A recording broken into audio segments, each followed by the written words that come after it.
கேட்கவே முடியாத மனசை அறுக்கிற இந்த அழுகுரல் கேரளாவை சேர்ந்த ரஞ்சிதா அப்படின்ற பெண்ணோட மகளோடதும் மகனோடதும். முகத்தை காட்ட வேணான்னு தான் அவங்க மேலே ரஞ்சிதா ஃபோட்டோ வச்சு மறைச்சிருந்தோம். இது ரஞ்சிதாவோட அம்மா. ரஞ்சிதா பையன் 10th படிக்கிறான், பொண்ணு 7th படிக்கிறான். லண்டனில் வேலை பார்த்துக்கிட்டு இருக்கிற ரஞ்சிதா கேரளா கவர்மெண்ட் ஜாபுக்கு ட்ரை பண்ணியிருக்காங்க. அதுக்கான எக்ஸாம் ப்ராசஸ்லாம் முடிச்சு பாஸும் ஆகி கவர்மெண்ட் ஜாபுக்கான அப்பாயின்மெண்ட் ஆர்டருக்காக வெயிட் பண்ணிட்டு இருந்திருக்காங்க. அவங்களோட கனவே சொந்த வீடு கட்டணும் அப்படின்றது தான். அந்த வேலையும் ஸ்டார்ட் பண்ணி ஆல்மோஸ்ட் வீடு நீங்கள் ஸ்க்ரீனில் பார்க்குறீங்க, சைடில் பார்க்குறீங்க இல்லையா, கிட்டத்தட்ட வீடோட ஒர்க்குமே 80% முடிஞ்சிருச்சு. இந்த நிலையில தான் லண்டன்ல இருந்த ரஞ்சிதாக்கு கேரளா கவர்மெண்ட் ஜாப் வந்து கன்ஃபார்ம் ஆயிருக்கு. கன்ஃபார்ம் ஆன அரசு வேலைக்கு அப்பாயின்மெண்ட் ஆர்டர் வாங்குறதுக்கான ப்ராசஸ்க்காக 3 நாள் மட்டும் லண்டன்ல இருந்த ரஞ்சிதா சண்டே தான் கேரளாக்கு வந்திருக்காங்க. ஸோ கேரளா வந்து வீடு கட்டுற வேலையும் பார்த்துட்டு இந்த கவர்மெண்ட் ஜாபுக்கான ப்ராசஸ் எல்லாத்தையுமே முடிச்சுட்டு நான் வந்து மறுபடியும் ப்ராப்பராக ஜாபை ரிசைன் பண்ணிட்டு லண்டன்லேருந்து மொத்தமாக எல்லாத்தையும் முடிச்சுட்டு வந்துடுறேன், சீக்கிரமாக வந்துடுறேன், நான் இனி சொந்த ஊரில் தான் இருக்க போகிறேன் அப்படின்னு அவ்வளோ சந்தோஷமாக தன்னோட மகன்கிட்டையும் மகள்கிட்டையும் அம்மாட்டையும் சொல்லிட்டு போயிருக்காங்க.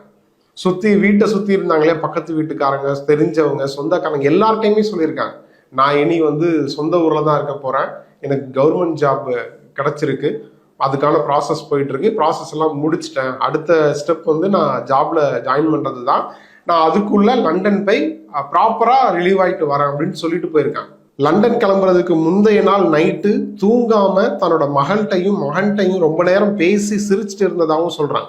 ஆனா இப்போ அவங்க இல்லை, அம்மா சீக்கிரம் வந்துடுவாங்க, இனி எங்கேயும் போக மாட்டாங்க, ஸோ நம்ம கூட தான் இருக்க போறாங்க அப்படின்னு சந்தோஷமா அம்மாவை வழி அனுப்பினவங்கள்ட்ட அந்த மகன்கிட்டையும் மகள்கிட்டையும் என்ன ஆறுதல் சொல்லணும்னு தெரியாம ரஞ்சிதாவோட உறவினர்கள் பேரதிர்ச்சியில இருக்காங்க. இப்ப நான் சொன்னது இன்னைக்கு விபத்து நடந்த ஃபிளைட்ல பயணிச்ச ஒரு பெண்ணோட கதை.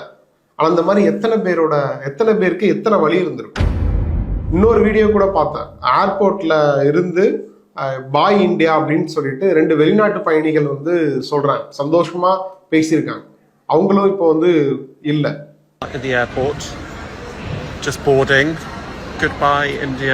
பக்ரீத் செலிப்ரேட் பண்றதுக்காக லண்டன்ல இருந்து சொந்த ஊருக்கு வந்துட்டு திரும்பின ஒரு ஃபேமிலியில இருந்த ஒரு நபர் அமைதியா உட்கார்ந்துருந்த ஒரு போட்டோ பார்த்தேன். அதை பார்க்கவே முடியல, அவ்வளோ வலியை ஏற்படுத்துது.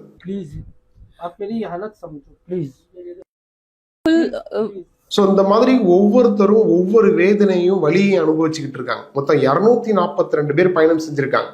இதுல 169 பேர் இந்தியாவை சேர்ந்தவங்க, 53 பேர் பிரிட்டிஷ் நேஷனல்ஸ், 7 போர்ச்சுகீசியஸ், 1 கனடா நாட்டை சேர்ந்த பயணி. இவங்க கூட விமான ஊழியர்கள், அப்புறம் வந்து ஏர் ஹோஸ்டர்ஸ், அப்புறம் பைலட் 2 பேர்னு மொத்தம் 242 பேர் பயணம் செஞ்ச விமானம் தான் விபத்துக்குள்ளாயிருக்கு. அகமதாபாத் சர்தார் வல்லபாய் பட்டேல் இன்டர்நேஷனல் ஏர்போர்ட்ல இருந்து இன்னைக்கு மதியம் 1:38க்கு டேக் ஆஃப் ஆயிருக்கு இந்த ஃபிளைட். இதோட ரூட் என்னன்னு பாத்துக்கிட்டீங்கன்னா இதுதான், அதாவது பாகிஸ்தான், ஆப்கானிஸ்தான், ஈரான், உக்ரைன் வழியா லண்டன் போகுது. 9 மணி நேரம் 2 நிமிஷம் இதுக்கான டிராவல் டைம்னு சொல்லப்படுது. கிட்டத்தட்ட 6859 கிலோமீட்டர். ஆனா 1:38க்கு டேக் ஆஃப் ஆன இந்த ஃபிளைட் அடுத்த 4 நிமிஷத்துக்குள்ள நிலை தடுமாறி மேகானி நகர்னு சொல்லப்படுற இடத்துல, அதாவது இந்த இடத்துக்கு ஏர்போர்ட்ல இருந்து மேப் போட்டு பார்த்தா 6.4 கிலோமீட்டர் காமிக்குது, அதாவது ஏர்போர்ட் மெயின் கேட்ல இருந்து. ஆனா இந்த ஃபிளைட் பார்த்துக்கிட்டீங்கன்னா டேக் ஆஃப் ஆகி 4 நிமிஷத்துக்குள்ள விமான நிலையத்தோட காம்பவுண்டை தாண்டி டைரக்டா இந்த மேகானி நகர்ல இருக்கக்கூடிய சிவில் ஹாஸ்பிட்டல், அதாவது சிவில் காலேஜ் ஹாஸ்பிட்டல், அது காலேஜும் அது கூடவே சேர்ந்து இருக்கு, அந்த ஹாஸ்பிட்டல் பக்கத்துல இருக்கிற ஹாஸ்டல் பில்டிங் மேல மோதி இருக்கு. ஸோ இந்த ஃபிளைட் வந்து பயணம் செஞ்ச தூரம் அப்படின்றது கிட்டத்தட்ட 1.5 கிலோமீட்டர் தான். இன்னொன்று, இதோட சிசிடிவி காட்சிகள் வெளியா இருக்கு. ஸோ 4 நிமிஷம் 8 நிமிஷம்னு சொல்றாங்க. பட் அந்த வெளியான சிசிடிவி காட்சியோட டியூரேஷனே கிட்டத்தட்ட 1 நிமிஷம் தான். ஸோ அது டேக் ஆஃப் ஆன 1 நிமிஷத்துலயே அது வந்து மோதி இருக்கு அப்படின்றது தான் உண்மையா இருக்கு. விமானம் கிளம்பின சில நொடிகள்லயே வந்து விமானி பைலட் வந்து அபாய குரல் எழுப்பியிருக்காரு. அதாவது உயிருக்கே ஆபத்து அப்படின்ற சிச்சுவேஷன்ல ஒரு சிக்னல் கொடுப்பாங்களா, அந்த சிக்னலை மேடே சிக்னல் அப்படின்னு சொல்றாங்க. டெக்னிக்கல் டைம்ல அப்படி சொல்றாங்க. இது வந்து பிரெஞ்சு மொழியிலேருந்து வந்ததா சொல்லப்படுது. ஸோ அந்த சிக்னல் வந்துருச்சு, இந்த மேடே சிக்னல் வருது அப்படின்னா மொத்த அந்த கண்ட்ரோல் ரூம் இருக்கும் இல்லையா, ஏர்போர்ட் அந்த flight control room, airport authority ரூம்னு சொல்றாங்க. ஸோ அந்த ரூம் வந்து ரொம்ப அலர்ட் ஆயிடுவாங்களாம். எல்லாருமே அந்த சிக்னல் எந்த ஃபிளைட்ல இருந்து வந்துச்சோ அந்த ஃபிளைட்டை ரொம்ப தீவிரமா கண்காணிப்பாங்களாம். அப்படிதான் அப்படி ஒரு சிக்னல் வந்ததுமே இந்த கட்டுப்பாட்டு அறையில இருக்கிறவங்க எல்லாருமே அலர்ட் ஆயிருக்காங்க. ஆனா என்ன விஷயம் என்ன அப்படின்னா, ஃபிளைட்ல இருந்து இந்த மேடே சிக்னல் வந்துருச்சு கட்டுப்பாட்டு அறைக்கு. ஆனா கட்டுப்பாட்டு அறை ரிட்டர்ன் சிக்னல் கொடுக்குது இல்லையா, அதை வந்து ரெஸ்கியூ பண்றதுக்காக, அந்த ஃபிளைட்டோட அபாயத்தை நீக்கிறதுக்காக, ரெஸ்கியூ பண்ணதுக்காக ரிட்டர்ன் சிக்னல் கொடுப்பாங்க இல்லையா, அந்த ரிட்டர்ன் சிக்னல் அந்த ஃபிளைட்டை ரீச் பண்ணல. ஸோ அதுக்குள்ளதான் கண் இமைக்கும் நேரத்துல மொத்த உலகத்தையும் அதிர வைக்கிற சம்பவம் நடந்துருச்சு. ஸோ எதனால அந்த விபத்து நடந்துச்சு, என்ன காரணம், என்ன ஃபால்ட்டுன்றதுக்கு ரீசன் இப்போ வரைக்கும் தெரியல. அதுக்கு காரணமே அந்த டைம் தான். ஏன்னா ஃபிளைட் டேக் ஆஃப் ஆன சில நிமிடங்கள்ல, சில நொடிகள்ல இந்த விபத்து நடந்திருக்கு. இன்னொன்னு இப்ப நீங்க பாக்குறீங்க இல்லையா, இந்த வீடியோ இது இப்ப ரொம்ப வைரலா போயிட்டு இருக்கு. இந்த வீடியோ வந்து விபத்து நடந்த டைம்ல எடுக்கப்பட்ட வீடியோ. இந்த வீடியோல கவனிச்சிங்க அப்படின்னா, நார்மலா ஃபிளைட் டேக் ஆஃப் ஆகி கொஞ்ச நேரத்துல, கொஞ்ச தூரத்துல ஃபிளைட்டோட டயர் வந்து அப்படியே மடங்கி உள்ள போயிடும். டெக்னிக்கல் டைம்ல அதை என்ன சொல்லுவாங்கன்னு தெரியல, பட் என்னோட புரிதல்ல நான் சொல்றேன். ஸோ அப்படி இந்த ஃபிளைட் வந்து அந்த விபத்து நடக்கிறதுக்கு முன்னாடி வரைக்கும் பாருங்க, அந்த ஃபிளைட்டோட டயர் வந்து ரீடைரக்டே ஆகல, அப்படியே தான் வந்து மோதி இருக்கு. ஸோ இந்த டயர் வந்து உள்ள போறதுக்கான டியூரேஷன் அப்படின்றதே அது ஒரு குறிப்பிட்ட நிமிடங்கள் தான். இப்போ இந்த செய்தி, அந்த விபத்து செய்தி பரபரப்பா பேசப்பட்ட நிலையில டெல்லியில இருந்து இதே ஃபிளைட்ல அகமதாபாத்துக்கு வந்திருக்காரு ஒரு நபர். அந்த பயணி தன்னோட எக்ஸ் தளத்துல தன்னோட எக்ஸ்பீரியன்ஸை ஷேர் பண்ணியிருக்காரு. என்ன சொல்லியிருக்காரு அப்படின்னா, டெல்லி ஏர்போர்ட்ல ஃபிளைட்ல ஏறி உட்காந்துருக்கேன், ஏசி ஒர்க் ஆகல, ஃப்ரண்ட்ல இருக்கிற விண்டோ ஒர்க் ஆகலன்னு 2-3 வீடியோ ஷேர் பண்ணியிருக்காரு. மீடியா பீப்புள் வந்து எனக்கு கால் பண்ணுங்க, நான் சொல்றேன், சர்வீஸ் ரொம்ப ஒஸ்டா இருந்துச்சு அப்படின்ற மாதிரி பதிவு போட்டிருக்காரு. இந்த வீடியோ இப்ப பயங்கர பேசு பொருளா இருக்கு. இவ்வளவு அலட்சியமாவா இருப்பாங்க, பட் இதுக்கு முன்னாடியே ஏதோ மிஸ்கம்யூனிகேஷனோ இல்ல லத்தாஜிக்கா இருந்திருக்காங்க, அலட்சிய தன்மையால கூட இது ஏதோ நடந்திருக்கு அப்படின்ற மாதிரியான விவாதங்கள் எழுந்திருக்கு. இப்ப இந்த பிளைட் எடுத்துக்கிட்டீங்க அப்படின்னா, ஏர் இந்தியாவோட AI-171 சொல்லப்படுற இந்த விமானம் வந்து போயிங் நிறுவனத்தோட தயாரிப்பு. போயிங் 787 ட்ரீம் லைனர்னு சொல்லப்படுற இந்த விமானத்துல 300 பேர் வரைக்கும் பயணம் செய்யலாமா. இன்னைக்கு இதுல பயணிச்சவங்க 242 பேர். சோ இந்த விபத்துக்கு காரணமா தொழில்நுட்ப கோளாறு இருக்குமா, இல்ல பயங்கரவாத சதியா இருக்குமா, இல்ல பறவைகள் வந்து இதுக்கு காரணமா இருக்குமா? ஏன்னா இதுக்கு முன்னாடி இதே சர்தார் வல்லபாய் பட்டேல் ஏர்போர்ட்ல, இன்டர்நேஷனல் ஏர்போர்ட்ல இந்த மாதிரி பறவைகள் வந்து மோதி கூட சில விமானம் வந்து டிலே ஆயிருக்கு அப்படின்லாம் செய்திகள் வெளியாகுது. சோ இந்த மாதிரி பல கோணங்கள்ல விசாரணை நடந்துகிட்டு இருக்கு. இந்த விமானத்துல பயணிச்ச பயணிகள்ல ஒரு நபர் வந்து குஜராத்தோட முன்னாள் முதல்வர் விஜய் ரூபானி. 2016 இருந்து 2021 வரைக்கும் குஜராத் முதல்வராக இருந்தவர். இப்ப ஒரு உயிரோட இல்லைன்னே வந்து செய்திகள் வெளியாயிருக்கு. இன்னொன்னு, இது சர்வதேச விமானம் அப்படின்றதுனால நல்ல அனுபவம் வாய்ந்த, நல்ல எக்ஸ்பீரியன்ஸான பைலட்டை தான் எப்போதுமே பயன்படுத்துவாங்க. ஸோ பட் அப்படி இருந்தும் இவ்வளவு பெரிய விபத்து அப்படின்றது நினைச்சு பார்க்க முடியாத அளவுக்கு இருக்கு. இன்னொன்னு, இது லாங் ரூட், லாங் டிராவல் அப்படின்றதுனால ஃபியூல்லாம் வந்து ஃபுல்லா வச்சிருந்திருப்பாங்களாம்.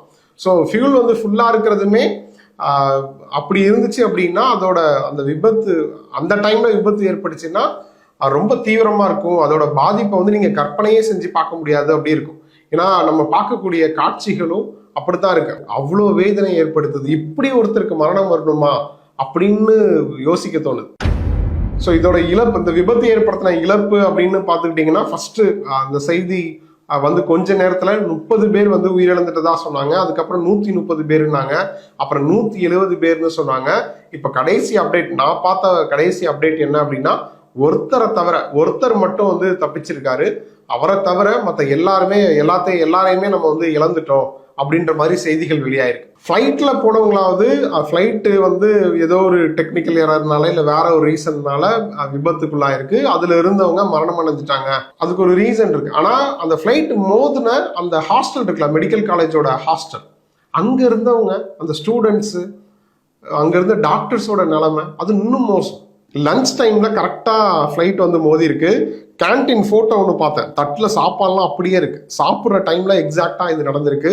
ஸோ அது எப்படிப்பட்ட ஒரு தருணமா இருந்திருக்குன்னு நினைச்சு பாருங்களேன். கற்பனையே செய்ய முடியாத, வார்த்தைகளால விவரிக்கவே முடியாத ஒரு தருணமா இருந்திருக்கும். அவ்வளோ பதட்டத்தையும் பரபரப்பையும் பயத்தையும் ஏற்படுத்தியிருக்கும். இடையில கூட ஒரு செய்தி பார்த்தா, பயத்திலேயே கூட 3 பேர் வந்து மரணம் அடைந்ததா சொல்றாங்க. ஸோ இந்த மாதிரி வலிகளும் வேதனை ஏற்படுத்தக்கூடிய பல செய்திகள் இருக்கு இந்த சம்பவத்தை பொறுத்த வரைக்கும். இன்னும் பல கேள்விகள் எழுது. எதனால இப்படி ஒரு விபத்து, எங்க வந்து லேக் நடந்துச்சு, டெக்னிக்கல் எரர் அப்படின்னா ஒரு புதிய தலைமுறையில கூட ஒரு எக்ஸ்பர்ட் பேசும்போது சொன்னார், இந்த மாதிரி எல்லாத்தையும் ஓகே பண்ணி லாஸ்டா அந்த பைலட் வந்து சைன் போடுவாரு ஒரு ஃபார்ம்ல, அதுக்கப்புறம் தான் அதை வந்து டேக் ஆஃப்கே போவாங்க.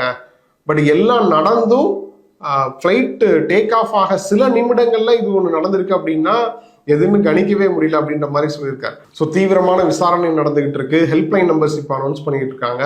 உலக அளவில் மொத்த உலகமுமே வந்து அந்த செய்தியை பார்த்துக்கிட்டு இருக்காங்க. மொத்த உலகமும் வருத்தம் தெரிவிச்சுக்கிட்டு இருக்காங்க. ரஞ்சிதா மாதிரி இன்னும் எத்தனை பேரோட ஆறுதலே சொல்ல முடியாத கதைகளை கேட்க போறோம்னு தெரியல. பட் கவர் ஸ்டோரியில தொடர்ந்து ஈடு செய்ய முடியாத வலியையும் வேதனையும் சந்திச்சிருக்கிற மனிதர்களோட கதைகளை தொடர்ந்து பேசுவோம்.